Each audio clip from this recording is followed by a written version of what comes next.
We're in the War of 1812 gallery, and we have next to this wonderful mannequin in full uniform is we have a copy of an actual document that is in possession of a friend of mine who is a direct descendant of Colonel Samuel Hawkins, who was, I know what he is, but this copy belonged to Colonel Samuel Hawkins, commander of the 1st Maryland Regiment right here in Charles County. Of course, this is a digital copy of the original. The original is kept by a friend of mine who is a direct descendant of Samuel Hawkins. And I really love this because we are in Charles County, Maryland, and this has to do with Charles County, Maryland. Right after the British invaded at Benedict, where if you look around the corner, we have a mural describing the invasion at Benedict. And this was the group that marched through Bladensburg and ended up burning down Washington before coming back. And on their way back, another incident happened that led to the Star-Spangled Banner. But that's another story for another day. So we will go right back to this letter.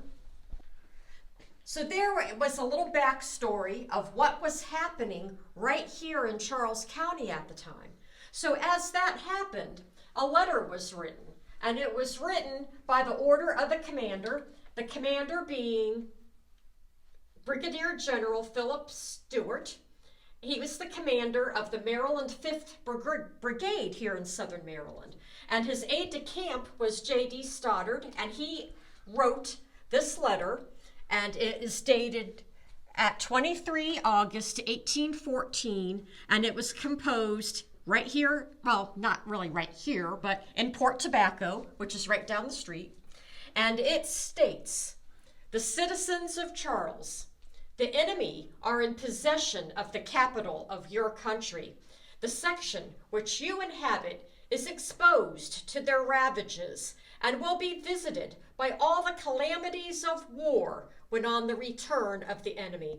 So arms to arms, let no man be found from his post.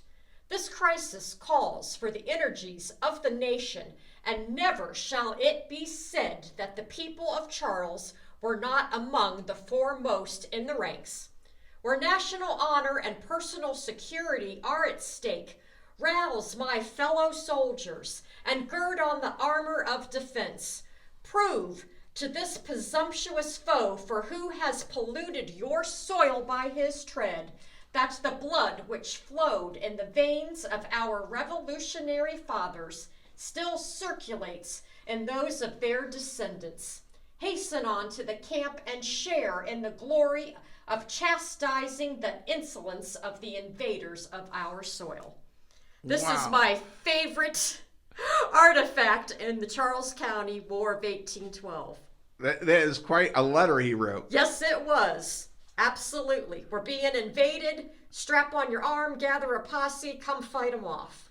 All right. Well, thank you, Miss Connie. You're very welcome. It was my pleasure.